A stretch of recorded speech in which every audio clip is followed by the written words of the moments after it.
Every year for about the past 3 or 4 years, several teachers have got together and wanted to do a collaborative project. It involves a lot of students. Every year, this group has acted with such class. So I'm going to give this speech for freshmen particularly, because I believe the sophomores through the seniors know how to act. I just want to remind you that to get on a stage in front of people, it takes guts. Those of you in this room that have been on a field or a track, you put yourself out there, that takes guts. And all we're asking today is to be respectful. That's it. We're not asking you to like it. This is going to be different music than what you're used to. That's part of the point of the presentation. There's going to be readers that are sharing things that they've written. It's part of themselves. We're just asking you to be respectful. When you hear the music playing, please don't talk. And when it's over, if it's the worst thing you've ever heard, that's fine. We don't care. Just please be respectful. That's what we're asking today. And every year, you have been a classy group of students, and that's what we're asking for again today. I'm going to turn it over to Catherine Brown, who's going to narrate for us today. Bonjour, and welcome to Paris, the City of Light. This interdisciplinary collaboration is brought to you by the artists of Miss May's classes, Miss Williams' concert musicians, Miss Cipriano's writers, and Miss Yates and Mr. Holt's actors, writers, and filmmakers. The inspiration for this year's theme arose out of the travels of our band director, Miss Williams, who toured Paris just days after the November 2015 terror attacks. Miss May and her husband were celebrating their anniversary on July 14th, Bastille Day, by watching the fireworks over the Eiffel Tower. I believe that was supposed to be Miss William and her husband were celebrating the anniversary. No, it is Miss May. Oh, awesome. It was later that evening that the news of the terror attack in the seaside city of Nice reached them as they returned to their hotel room. The battle between darkness and light is not just the theme of the Star Wars saga. It is the epic story of human history. The city of Paris has been a beacon of light, both literally and figuratively. Humans come and go just as the autumn leaves. Humans wither and fade away as trees in the winter. Humans bloom and come into being as the flowers in spring. That is human nature. And that is a poem by Nolan Brown. Starry tranquility. Scattered stars fill the night sky and water's reflections. A couple stands peacefully across the lake, isolated from the illuminated town. A poem by Jesse Steele. The dark night flows like ocean waves in the sky. The village below brightened by the vivid yellow moon. The stars in the sky burst through like diamonds in a mine. A poem by Kylene Ukama.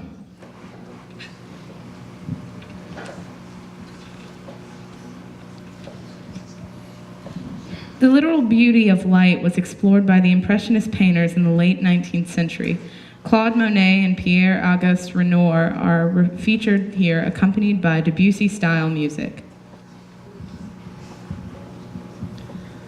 In a French Garden is an original composition by composer Richard Mayer. The piece was composed to resemble the style of a Debussy piano prelude. The music starts out with woodwinds and works to take the audience on a walk through a garden using expression and flowing melody. Impressionism is an artistic style that seeks to capture a feeling or experience rather than to achieve an accurate depiction. We hope you enjoy In a French Garden by Richard Mayer.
The following poems were inspired by Monet's revolutionary painting, Impression Sunrise.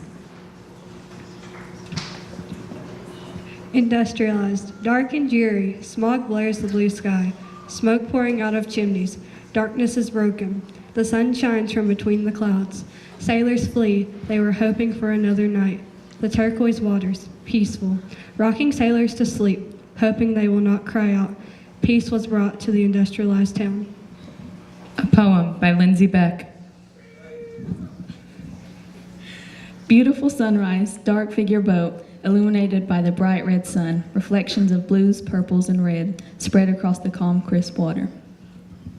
A poem by Kylie Newcomer. The progress of humanity. Civilizations thrive, the world chokes, getting ahead while falling behind through the black smoke. A poem by Joey King. Paris is called the City of Light because it was a place of enlightenment in the 18th century. During the Age of Enlightenment, Paris became the center of education, philosophy, and learning. Another reason Paris is called the City of Light is because it was one of the first cities to start using streetlights during the Great Exhibition of 1889. Having streetlights meant people could now do activities after dark that they could not do before. The streets suddenly grew safer, people were no longer forced to stay in their houses all night, and when they did go out, they became more productive. A safer city prompted a vibrant nightlife and cafe scene that fostered intellectual discussion, collaboration, and creative alliances.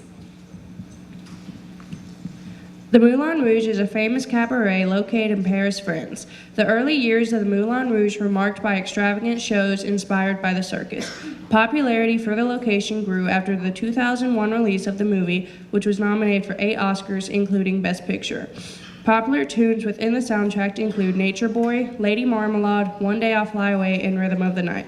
Today, the Moulin Rouge is a Paris tourist attraction offering musical dance entertainment for visitors from around the world. Please enjoy the soundtrack highlights of Moulin Rouge arranged by Michael Brown.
walked through Paris on a lonely night, the brick streets hard under my feet, wet and slick with the night's fresh rain.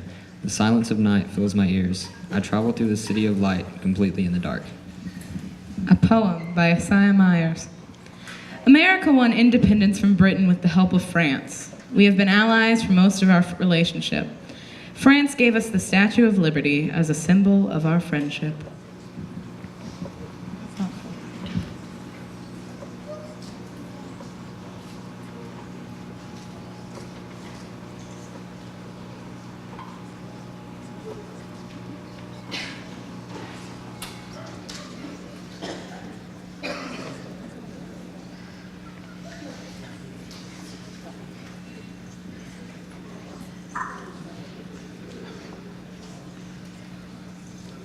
According to legend, in 1871, French sculptor Frédéric Auguste Bartholdi had the idea for the Statue of Liberty on a trip to New York. The idea had actually been brewing since the end of the Civil War, when writer Edouard de La Bollier thought France should give the U.S. a liberty-themed present. He and Bartholdi raised money for the statue, officially called Liberty Enlightening the World. They hoped to present it at the Centennial Exposition in Philadelphia in 1876, but only part of it was completed. Finished in 1884, the statue was displayed in Paris while Americans raised money for a pedestal. With the funds secured, the Statue of Liberty was brought to New York. It was officially dedicated on October 28, 1886 by President Grover Cleveland. When Ellis Island opened soon after, Lady Liberty became a symbol of immigration to millions around the world. During World Wars I and II, she would also represent both the hope for peace and the drive for victory. Eventually, the statue began to suffer from neglect and decay. In the 1960s, she was damaged by acid rain. A restoration was undertaken for her centennial in 1986, which was celebrated with the largest display of fireworks in American history at the time. When the renovated statue opened to the public, the first people inside were First Lady Nancy Reagan and 100 French and American children. Public access was cut off following the 9/11 attacks, and again following Hurricane Sandy in 2012, but it reopened in 2013. Today, approximately 4 million people visit her each year.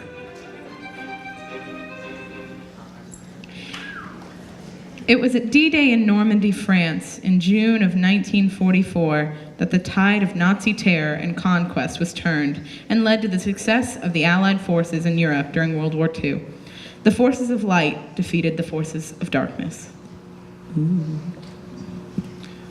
The Normandy region of France has a turbulent history even before World War II. The Normandy coast was repeatedly devastated by raids of the Vikings or Northern men from the 8th century on. As we explore French history and culture, D-Day is what the Normandy region of France is known for. Our next peaks along the beaches of Normandy is a tribute to the heroes of World War II. The Western Allies of World War II launched the largest amphibious invasion in the history when they assaulted Normandy, located on the northern coast of France on June 6, 1944. Amphibious warfare is a type of offensive military operation that today uses naval ships to project ground and air power onto the hostile shore as a designated landing beach. This piece uses rhythm and percussion instruments to help the audience experience the intensity of the attack that occurred on Normandy beaches.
The next two poems were inspired by the musical composition Arch of Triumph by Johnny Vinson. The sounds of the kingdom, the trumpets sounding in celebration, the proud faces of the soldiers marching into the city, the cries of the citizens ring out in complete and utter excitement, but they all failed to notice the cries of the king before it was too late. A poem by Nolan Brown. The preparation of an eager mission. Evil lies behind treachery. Supply of mechanical necessities. Marching of chess pawns. A poem by Hunter Robbins. And now to the lighter side of the light of Paris. When you think of France, what is one of the first things you think of? French bread, French cuisine, and great food must be mentioned. How better to do that than with an excerpt from the soundtrack of Ratatouille? Our next piece this afternoon features music from Disney's Ratatouille. A rat named Remy dreams of becoming a great French chef despite his family's wishes. When fate places Remy in the sewers of Paris, he finds himself ideally situated beneath a famous French restaurant. Despite the dangers of being an unlikely and unwanted visitor in the kitchen of a fine French restaurant, Remy's passion for cooking soon turns the culinary world of Paris upside down. The soundtrack includes tango, swing, and bossa nova styles of music. Please enjoy highlights from Disney's Ratatouille, which is also a French term for vegetable stew.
Despite the recent dark acts of terror, Paris remains a city of light, welcoming people from across the globe and holding strong to the ideals of free speech and liberty. Kudos to all the students involved in this production. Beginning visual arts students created the Paris backdrop. Intermediate arts students collaborated on a Paris history timeline slideshow emphasizing the metaphor of light. And the proficient and advanced arts students collaborated on the In a French Garden slideshow. Miss Williams musicians have been learning and practicing this French-inspired music since August, and these pieces were among those performed at their fall concert last week. Mrs. Cipriano's third period class studied Imagist poets as well as ekphrasis. Did I get that right? Oh, turn up. Ekphrasis, a particular form of poetry inspired by a work of art. They wrote poems in response to visual arts and music. Mrs. Yates students and Mr. Holt's Cinema Club wrote, acted, and edited the short film set in Paris and the Louvre specifically. Enjoy Jack the Painter as the conclusion of our presentation.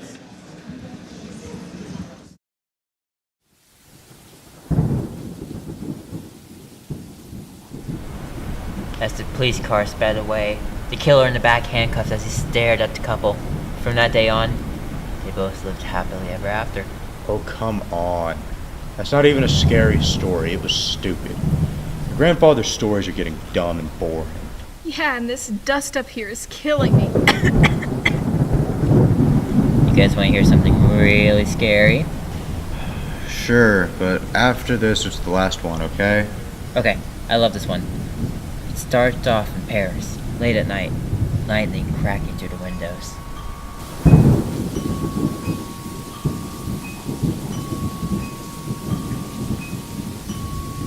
You see, there's a special painting hanging in the Louvre in Paris. A painting with a dark secret.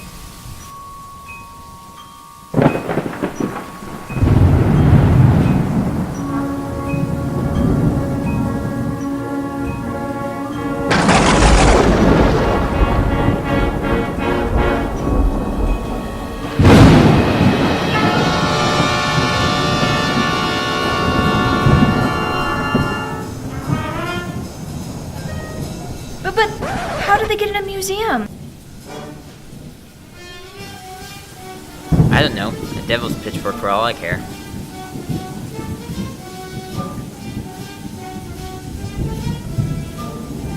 Oh, I know. The door was unlocked. Sure, whatever makes you happy.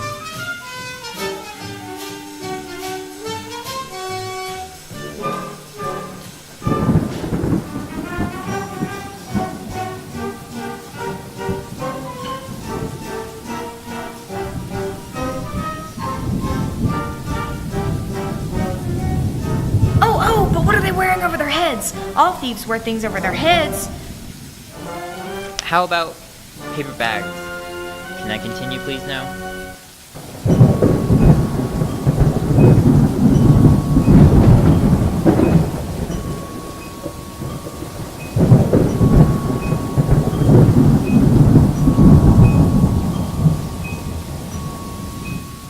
They saw a painting, a special painting they've never seen before, with a gross skeleton in the middle. So, they tried to take it.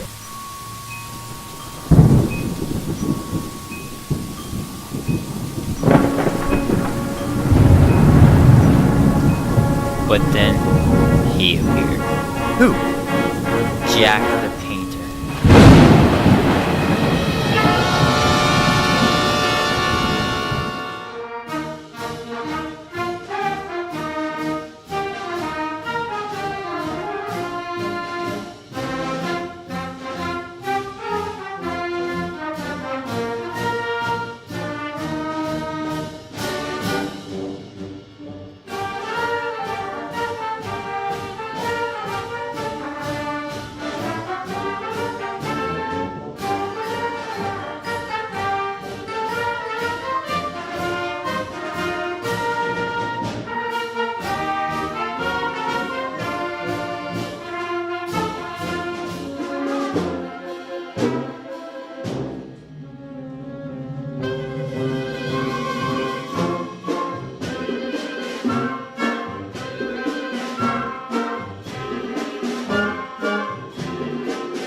No matter how fast and how far they ran, they just couldn't get away from Jack the Painter. And that's my grandpa's story. Did you like it? Yeah, I did, but where did he even learn that story? I don't really know, but he's old. Old people are full of stories, right? You don't think it's real, do you? Please, horror stories are never real.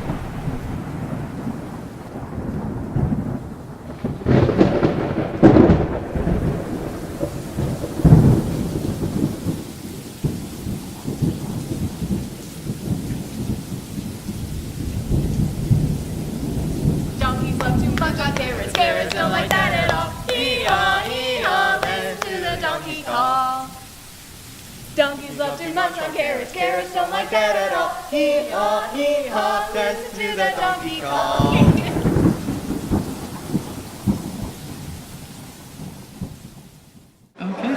Okay, so wait a second. So give everybody a big round of applause.